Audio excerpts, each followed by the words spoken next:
اهدنا الصراط المستقيم صراط الذين أنعمت عليهم غير المغضوب عليهم ولا الضالين.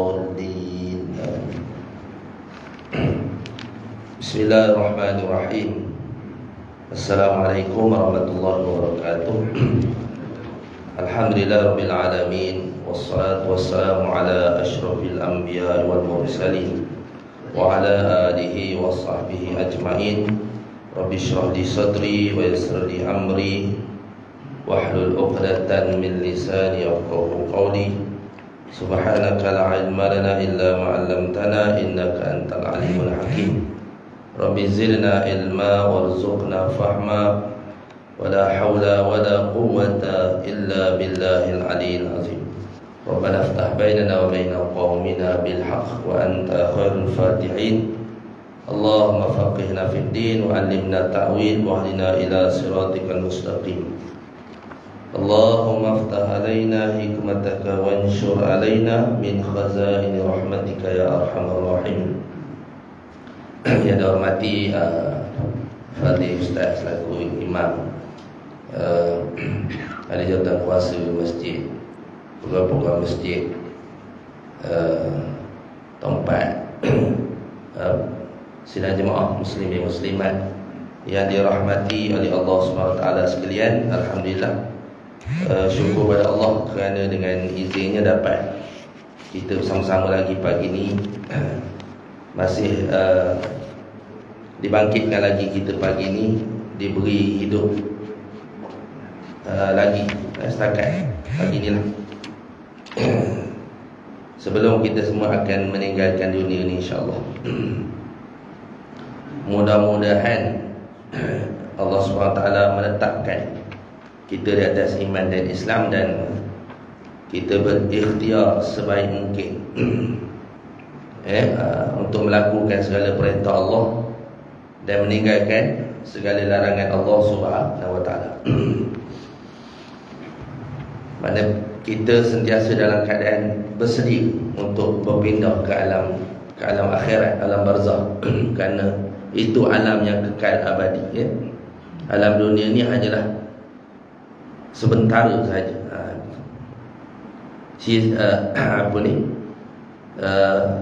Jambatan pada akhirat saja, ya. Ataupun dia sebut ladang, tempat kita bercocok tanam, ya. Menuai hasilnya di akhirat, insyaAllah. Kita sambung kitab kita ni, muka surat 251, ya. 251, ya. Kita masuk pada bab yang kelima, pada menyatakan ketaatan yang batin. Ketaatan yang batin, gitu, ya. Zohir tak lepas lagi, ya. Zohir pun banyak lagi. Banyak lagi tak lepas, nak cerita batin pula. Gitu, ya. Bertimpa-timpa lah orang kata. Tapi nak selamat di akhirat, kena jaga belaka lah. Banyak kerjanya, ya. Yang pertama itu iman, kita kena jaga iman dalam kitab kita. Sebab tu kitab kita ni diberi nama Hidayatus Salikin, petunjuk bagi orang yang berjalan fi sulukil maslakil muttaqin, pada perjalanan mereka yang bertakwa kepada Allah Subhanahu wa taala, ya. Begitu. Kalau nak berjalan, nak pergi berjalan sehari ni, kita ada apa? GPS, apa? GPS, ya. Google Map, kan? Begitu. Ada Wazir, Haji Wazir, tahu Haji Wazir? Wiz, Wazir. Jadi itu jalan. Begitu dekat akhirat, kita ada jalan, begitu. Yang penting sekali kita berjalan ke betul ke tak betul ke kaedah kita ikut apa yang digariskan oleh Allah Ta'ala dan Rasul, ikut SOP-nya ataupun tidak, kita semua berjalan je lah. Kita akan kembali kepada Allah Subhanahu wa Ta'ala. Jadi insyaAllah pada bab yang kelima ni, bab yang pertama akidah, bab yang kedua taat yang zahir. Bab yang ketiga, maksiat yang zahir, kan? Bab yang keempat. Yang kelima, maksiat yang batin, bab keempat. Bab kelima ni ketaatan yang batin. Qala al-musannif rahimahullah ta'ala wa nafa'na wa iyyakum bi ulumihi fid dharain amin. Kata tuan guru kita, pengarang kitab, Syekh Abdul Somad Palembani rahimahullahu ta'ala. Mudah-mudahan Allah Ta'ala merahmati dan kita dan mengambil berkat daripada kitabnya yang kita baca ni, insya-Allah. Ketahuilah wahai saudara kami yang menuntut negeri akhirat, bahawa yang dikehendaki dengan ketaatan batin itu ialah segala perangai yang berkebajikan dan sifat yang kepujian. Gitu. Wahai saudara kami, kita semualah, ya, yang menuntut akhirat. Kita semua menuntut akhirat. Macam sebut tadilah, kita nak ke tak nak, kita akan balik juga ke akhirat. Akhir, negeri yang akhir, kesudahan. Tak ada hari dah, di akhirat esok tak ada hari dah. Begitu. Yang ada hari dunia je, siang malam kan. Apa ni, waqtila fil laili wan nahar, kan, mana pertelingkahan malam dan siang. Begitu. Maknanya berubah malam dan siang tu, itulah berlakunya hari. Bila kita balik ke akhirat esok, tak ada hari dah. Tak ada hari dah. Begitu. Khalidina fiha abada, mana kekal selama-lamanya. Begitu. Dua tempat je lah kita nak kembali. Fariqun fil jannah wa fariqun fis sa'ir. Sebahagiannya akan masuk ke syurga dan sebahagiannya ke neraka. Duduk atas pagar tak ada. Duduk berai tak ada. Tak ada. Dua tempat je. Apa ni? Syurga ataupun neraka. Gitu. Bahawa dikehendaki dengan ketaatan batin itu. Apa taat yang batin itu? Ialah segala perangai yang berkebajikan dan sifat kepujian. Perangai yang berkebajikan ataupun dia gelar sifat mahmudah. Ini dia gelar sifat mahmudah dalam hati kita. Kita ni tak jadi tabiat lagi. Jadi kita cuba nak hias-hias dulu hati kita. Kosmetik kan dulu. Tempel-tempel ke dulu. Pasal dia tidak jadi tabiat, tak jadi mesra pada hati kita lagi. Orang yang jiwa dia, hubungan dia dengan Allah SWT dekat, muqarrabin dia gelar, kan. Mana orang yang dekat dengan Allah Ta'ala ni, orang yang hatinya bulat pada Allah Ta'ala ni, dia hati ni dia macam bekas.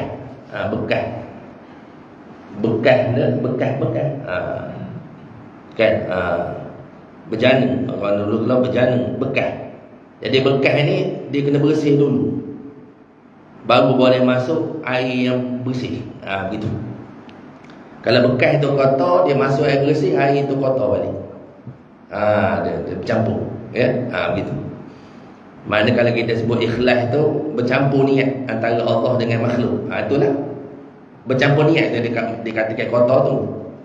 Kan? Kalau ibadat tu riak umpamanya. Ibadat kerana makhluk. Kita dah bincang dah sebelum ni. Maknanya macam mana niat bercampur antara niat dengan makhluk, niat ke Allah pun ada juga. Begitu. Yang naknya iaitu mengkosongkan hati selain dari Allah SWT. Masih wallah, barang yang selain pada Allah. Yang nak kita hanya ingatan kita kepada Allah atau betul. Ya, kalau tak sampai lagi diberikan itu, kita tampil-tampil je lah dulu. Gitu. Kosmetik set ada ni, tepek-tepek je dulu.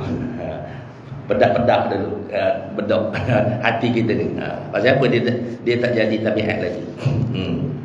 Dia panggil peringkat mujahadah lagi. Dia gelar. Ataupun dia panggil, kita dah ngaji dah tapi tak lepas lagi. Dia panggil menyesal tapi buat lagi. Fala uqsimu bin nafsil lawamah. Orang duduk peringkat itu dia panggil menyesal, tapi dia tak lepas daripada nak naik ke peringkat ilham, mulhim, mulhamah, kan, fa ilhamaha fujuraha wa taqwaha, maknanya mana bisikan kepada takwa tu lebih, gitu. Naik ke atas lagi dia panggil mutmainnah, ya ayyatuhan nafsul mutmainnah, wahai diri yang tenang. Diri tenang itulah, bila tenang diri tu terbitlah redha, terbitlah taubat, yang kita nak bincang 10 perkara ni. Terbitlah takut, tapi peringkat pemulihan ni buat takut dulu. Buat takut dulu. Mikir-mikir ke dulu. Mikir ke akhirat, mikir ke Allah, gitu. Kebajikan dan sifat kepujian dalam hati ni, cerita ni bila bersebut batin ni hati dah.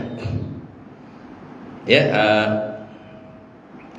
hati ni nak telek dengan mikroskop pun tak lepas ni.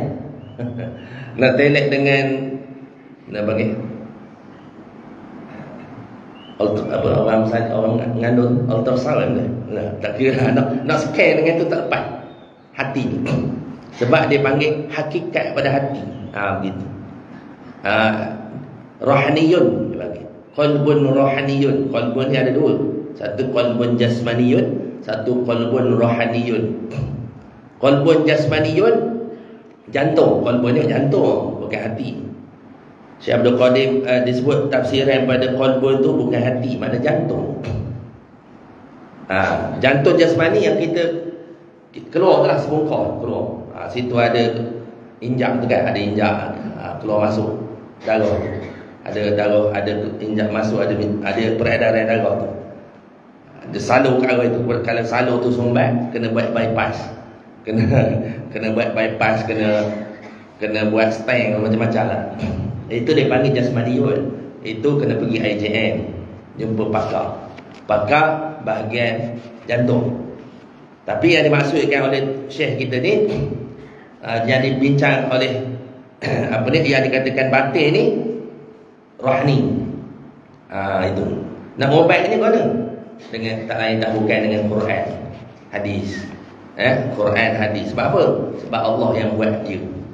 Allah yang buat dia, Allah tahu juga ubat dia. Kemudian panduan dari ulama lah. Kita baca Quran dulu, hadis dulu tak reti kita. Melainkan ulama yang menguraikan. Jadi ulama yang berkhususannya bidang hatinya adalah ulama tasawuf. Dia panggil spesialis dalam bidang hati. Kalau fiqh spesialis bidang fiqh ibadat. Kalau akidah spesialis bidang akidah. Gitu. Gitu ya. Dan yang dikenakan dengan maksiat batin itu ialah segala perangai kejahatan dan sifat kecelaan, seperti sifat kecelaan yang telah lalu pada bab yang keempat. Tapi yang dimaksudkan kecelaan di sini, yang batin itu maksudnya sifat itu memang ada pada diri kita. Marah, macam kita sebut itu, berapa sifat-sifat itu? 10 yang mazmumah itu ada berlaku pada diri kita. Contohnya apa? Syarhut ta'am, syarhut kalam. Bukan makan tu tak, cinta ke makan tu. Makan tu memanglah kita makan semua kena makan kan, tapi mana cinta ke makan. Itu memang ada pada diri kita. Syarhul kalam, cinta pada cakap. Kan?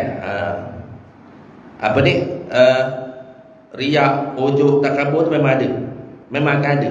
Hasad tu memang akan ada. Dan pada diri kita.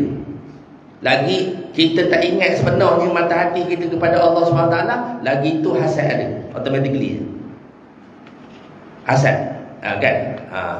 Contoh hasad ni, nikmat yang turun pada manusia, turun pada orang lain. Yang kita bila dapat nikmat daripada orang lain, kita nak supaya nikmat itu hilang daripada orang lain. Itu hasad. Memang ada sifat itu dalam hati kita. Kayaknya jangan dilayankan, jangan dikeluarkan. Bila keluar tu, dia keluar. Dia ada salur keluar. Salur keluar melalui 7 tu.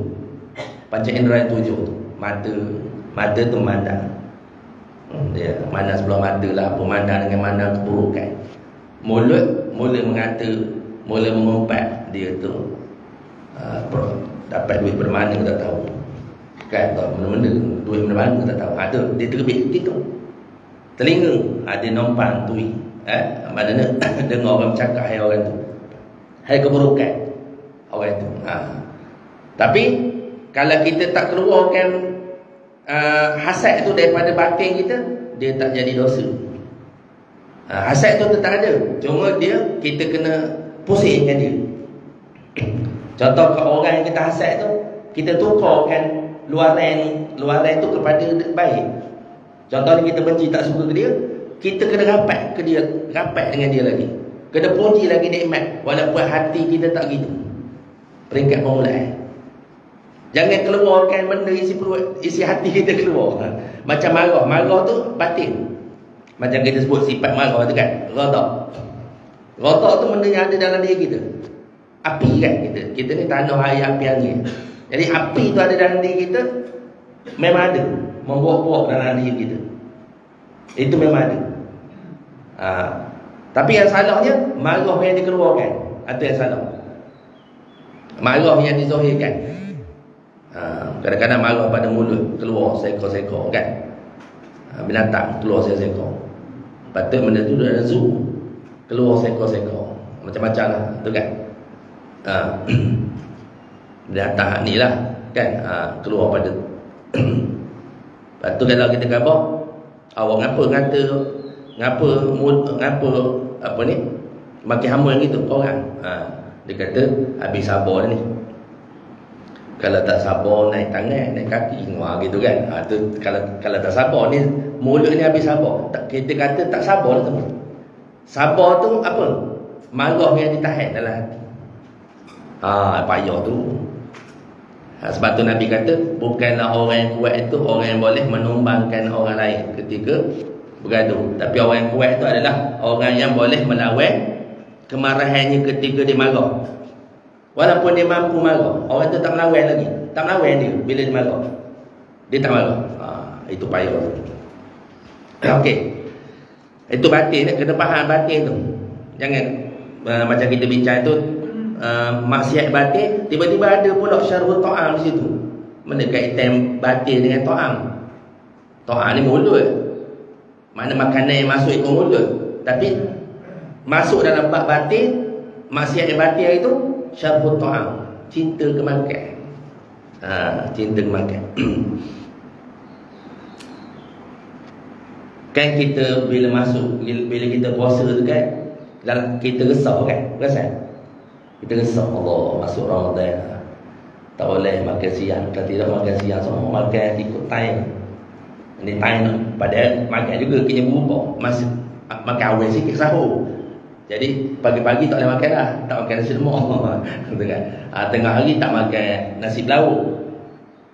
Kan petang tak ngeteh. Jadi jadual kita tu berubah, menyebabkan hati kita terresah. Resah tu. Begitu. Betul ulama kata al-ju' tu bagus. Maknanya pembuka permulaan pada ibadat tu lapar, berlapar al-ju'. Kita ni tak ada kamus lah lapar ni. Makan ada semua.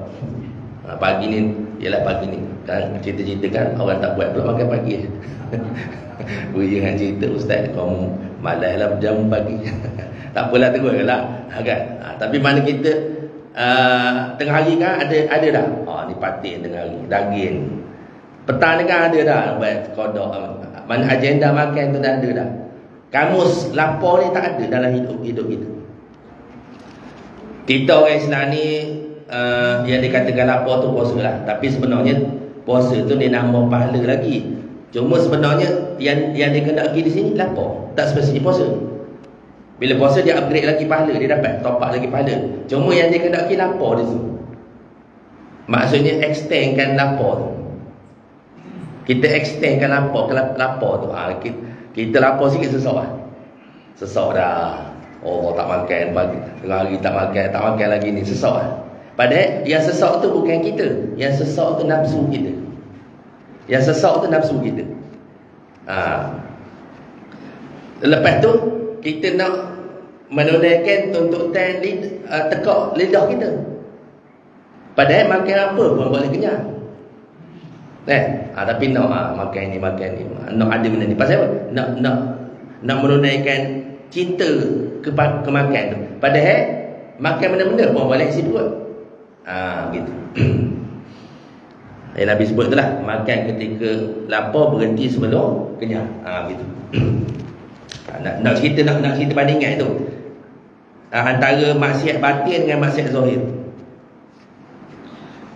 Taat batin dan taat zahir. Taat zahir itu sembahyang, puasa, zakat, semua dah ibadat kita itu Dan sifat kemuliaan itu adalah seperti yang disebut oleh Imam Ghazali rahimahullah taala dalam kitab Arba'in fi Usuluddin, 10 perkara. Ada yang kasar-kasar je lah. Banyak lagi halus-halus. 10 ni akan kasar-kasar. Dan yang halus-halus tu terlebih pada 10 ni. Tapi ada ya. Yang pertama taubat, yang kedua takut. Taubat apa yang kau uraikan tadi. Yang kedua takut kepada Allah. Yang ketiga zuhud. Zuhud. Takut ni takut benda, takut kita haja, takut benda. Ketar badan ke mana? Tu. Takut. Kena tahu pula punca apa yang kita takut. Kemudian zuhud, apa zuhud ni? Kena tahu pula. Zuhud benda. Pakai baju coba camping. Pakai baju koyak. Baju tak iron. Ke mana? Tak payah beli kereta lalu. Zuhud yang dikatakan zuhud ni apa? Tak payah renovate rumah. Ke mana? Zuhud itu kena faham. Sabar. Sabar. Yang keempat sabar. Yang kelima syukur. Yang keenam ikhlas. Yang ketujuh tawakal. Yang ke-8 mahabbah. Yang ke-9 redha. Yang ke-10 ingat mati, zikrul maut. Ini 10 sifat kepujian. Pasal yang pertama pada menyatakan taubat. Taubat adalah jalan permulaan bagi as-salikin, yakni jalan permulaan bagi orang yang hendak menjalani kepada Allah Ta'ala, dan anak kunci kemenangan bagi sekalian orang yang menghendakinya, dan ia membawa kepada dikasihi oleh Allah seperti firman Allah, Inna Allah yuhibbut tawabin wa yuhibbul mutatahhirin. Bahawasanya Allah Ta'ala itu kasih kepada orang yang banyak bertaubat dan kasih kepada orang yang menyucikan dosa. Jadi Syekh kita sebut taubat itu adalah jalan permulaan bagi salikin. Sebab itulah orang kalau mula-mula Allah nak terik hati dia, Allah nak ketuk hati dia, nak balik pula ke pangkal jalan, nak balik ke jalan yang benar, on track. Orang putih gelap on track. Sebelum ni tak berada di track, keluar track. Jadi dia nak balik kalau manusia ni kepada jalan yang benar. Jadi permulaannya dia akan merasa bersalah atas dosa. Allah Ta'ala gambarkan dosa pada dia. Allah terik hati itu dengan dosa. Maknanya gambaran dosa-dosa yang dibuat. Begitu. Boleh je Allah terik siapa-siapa je boleh. Maknanya orang yang jahat, pendakar-nakar tu, tiba Allah terik hati dia, dia boleh jadi baik mentah-mentah. Ini yang selalu kita nak marah kan, ya muqallibal qulub tsabbit qulubana ala dinik wa ala ta'atik. Wahai Allah yang yang memutar-mutarkan hati, Allah boleh terik. Ni dia panggil golongan, dia panggil ahli jizbah. Salik jizbah, maksudnya orang yang Allah terik hati dia, dia pusing hati dia, lalu dia kembali ke jalan yang benar. Orang ni dipanggil jizbah. Jizbah ni ada dua. Satu jizbah ibadat, jizbah satu Allah Ta'ala terik hati dia. Macam itu salik jizbah. Orang macam ni diberi maqam yang tinggi. Kalau suruh jihad pergi Palestin, dia pergi dua ni, jenis ni. Dia panggil jizbah. Kita akan jumpa orang macam ni. Dulu jahat dengan sadar, tiba-tiba jumpa sebab puluh gili. Contohnya itu dipanggil jizbah. Jadi macam mana caranya? Kalau kita jumpa orang macam ni, kita kena temukan dia dengan guru lah. Maksudnya suruh dia belajar fardu ain balik. Suruh dia balancekan balik. Mana belajar balik. Dan sudah iman Allah terik dia tinggi terus ni. Tapi dia kena jumpa, kena cari guru. Apa? Belajar balik. Akidah, belajar sifat 20 balik. Belajar rukun iman balik. Fiqh tu belajar balik. Semayang, belajar bab taharah, belajar bab apa ni? Bab tayammum semua sekali. Semayang, rukun-rukun semayang kena belajarkan balik. Tasawuf kena belajar juga. Kena 10 sifat yang mahmudah, 10 sifat mazmumah. Kalau tidak, dia pun tertipu di situ. Gitu ni. Yang kedua, kita ni lah orang yang ahli ibadat ni. Jadi jalan permulaan. Apa maksud jalan permulaan? Yang ini jalan permulaan bagi yang hendak menjalankan akan jalan kepada Allah Ta'ala. Mana jalan permulaan pada hati kita. Zahir ni memanglah daripada perbuatan yang sebelum ni kita kembali ke jalan yang benar. Tapi dari sudut mata hati pun gitu juga. Bila Allah buka hati tu, dia akan gambarkan pada dosa dulu. Rasa dosa, rasa bersalah, terfikirkan dosa. Bila terfikirkan dosa, terfikirkan kesalahan yang kita buat, nangis kita. Kan? Takut kita. Baru terbit takut ke dia. Tapi mula tu, bila kita fikirkan tentang dosa tu, kita sedih. Kemudian dia datanglah rasa nak taubat. Bukan senang ni. Nak datangkan rasa taubat ni payah. Nak datangkan rasa penyesalan ni payah. Kita taubat ni, kita taubat pada Allah, bangun tengah malam, nak menangis pun payah. Keras semua hati. Nak menangis tu payah. Nangis sebab lain, nangis sebab ada kucing mati, waris mati, nangis lah. Kan itu biasalah tu. Nangis apa? Kucing kau mati, pada kecil jaga, mati dia. Nangis, bawa dalam sembahyang, nangis tu tak jadi. Kita nak nangis kerana Allah, kerana penyesalan terhadap dosa. Yang dikatakan air mata yang memadamkan api neraka tu. Apa ni? Tangisan taubat. Tapi nak datang rasa tu payah. Kadang-kadang Allah beri masa mula-mula dulu, masa kita nak balik ke jalan. Tapi bila kita dah selesa dah, Allah tak beri dah hak itu. Itu yang kita takut. Ya, itu kita takut. Ini juga digelar sebagai hidayah. Kan? Sebab tu hidayah ni kita kena jaga, kena pertahankan. Kan? Bila kita rasa kita selesa, rasa kau ni ahli ibadat dah, kau ni molek dah, dia akan Allah terik hidayah. Allah boleh terik hidayah. Jangan kita rasa selesa. Kita kena ada dua sifat antara khauf dan raja. Satu sifat khauf, satu sifat raja. Khauf makna takut kamu. Jangan selesa aku ahli ibadat, tak tentu lagi. Kalau Allah terik, Allah pusing hati kau balik pada perangai lama contoh.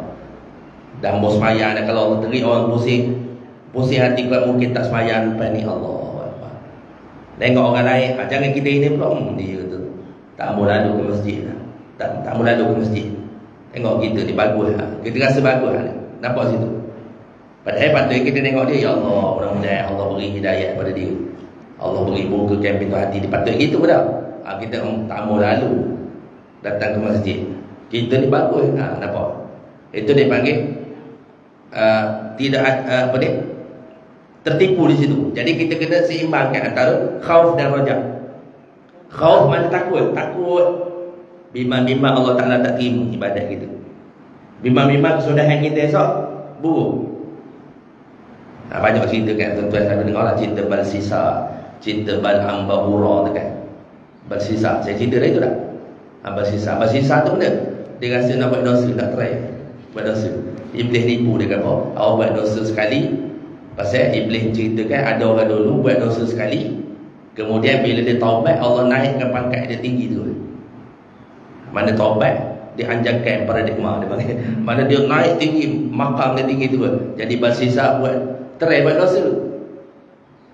Rupanya mati kumpul Balsisa. Pengejarannya apa? Pengejaran jangan selesa dengan dosa. Mana banyak kita kena takut kepada Allah, seksaan Allah. Lepas tu bagi orang ahli ibadat, dia kena banyak takut pada Allah. Dan raja, harap, seimbang. Kalau orang ahli maksiat, dia kena banyak takut. Dia jangan harap semata. Dia kena banyak takut. Khauf. Kan? Menyebabkan dia tak berkekalan dalam perkara maksiat. Kalau orang dekat mati, kata ulama, kena banyakkan raja. Kena banyakkan sangka baik dengan Allah SWT. Firman Allah Ta'ala, innallaha yuhibbut tawwabin wa yuhibbul mutatahhirin. Bahawasanya Allah Ta'ala kasih kepada orang yang banyak bertaubat dan kasih kepada orang yang menyucikan dosa. Menyucikan dosa. Allah Ta'ala sayang. Sebab itulah Allah Ta'ala kasih kepada orang pendosa yang melakukan, yang bertaubat. Dan Allah benci ahli ibadat yang sombong.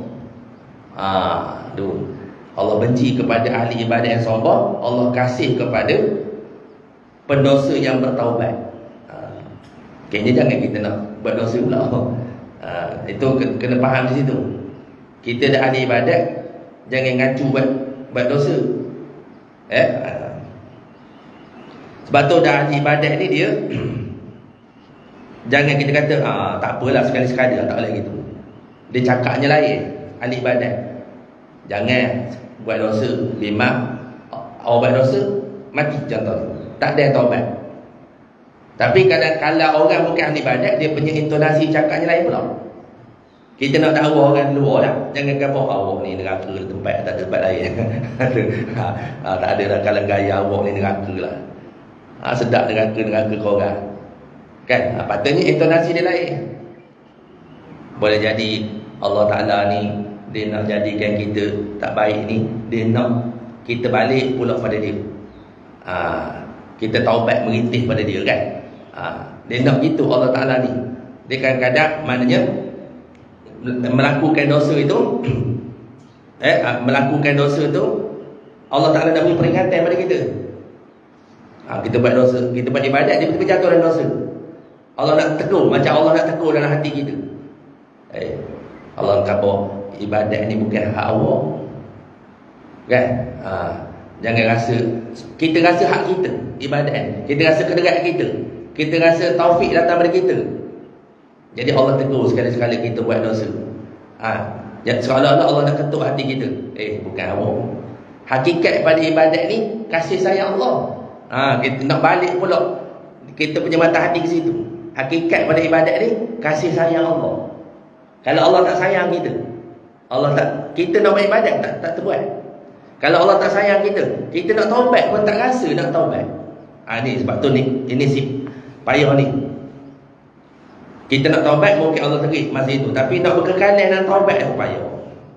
Sebab tu Nabi istighfar sekali tak kurang dari 73 kali kan, 70 kali sehari semalam. Ada ulama menyebut 100 kali Nabi istighfar. Masuk kita ni tak masuk ni. Kan? Tu Imam Assalamualaikum warahmatullahi istighfar 3 kali pun tak nak. Bingkai baru tu. Kan? Nak istighfar apa? Payah. Jadi Allah kasih. Dan sabda Nabi SAW, At-taibu habibullah, at-taibu minaz zambi kaman la zanbala. Orang yang bertaubat itu adalah kekasih Allah. Memang kasih Allah. Taubatlah. Cuma kita dah sebut itu peringkat dosa dia tu lain, tak macam kita dah. Pasal orang yang wajib Allah, orang yang dekat dengan Allah Ta'ala ni, hati dia bersih.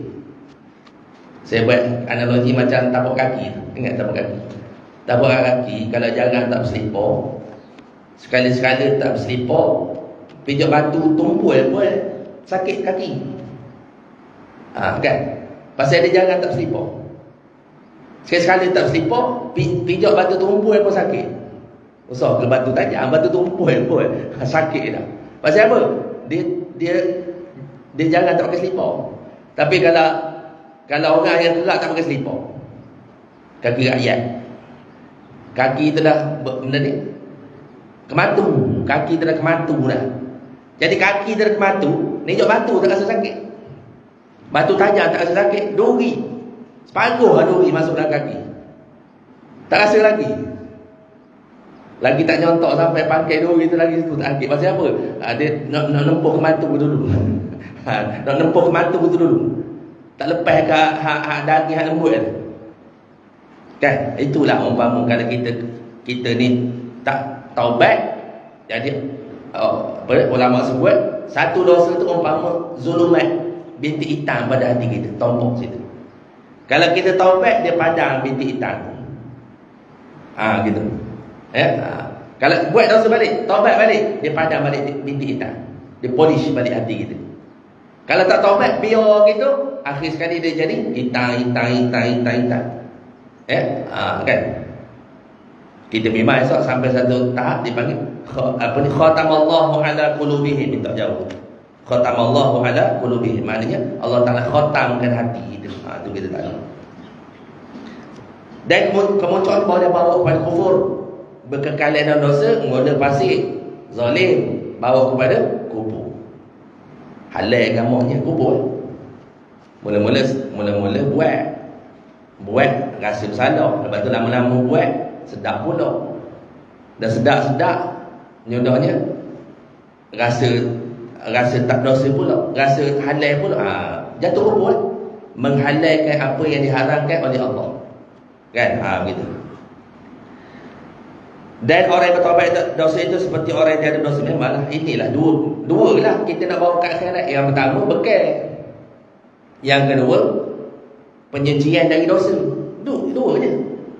Bekal tu maksudnya nak menambah, nak mengisi kantung pahala. Taubat tu nak mengkosongkan kantung dosa. Pasal kita akan, semua amalan kita akan diterima di mizan. Jadi macam mana nak mengurangkan berat, membersihkan dosa tu? Caranya taubat. Mudah juga atas dunia, taubat je. Akhirat esok, cara nak menyucikan, celur dalam api neraka. Celur dalam api neraka itu di akhirat. Ada iman, Allah celur dulu. Supaya apa? Nak masuk ke dalam syurga.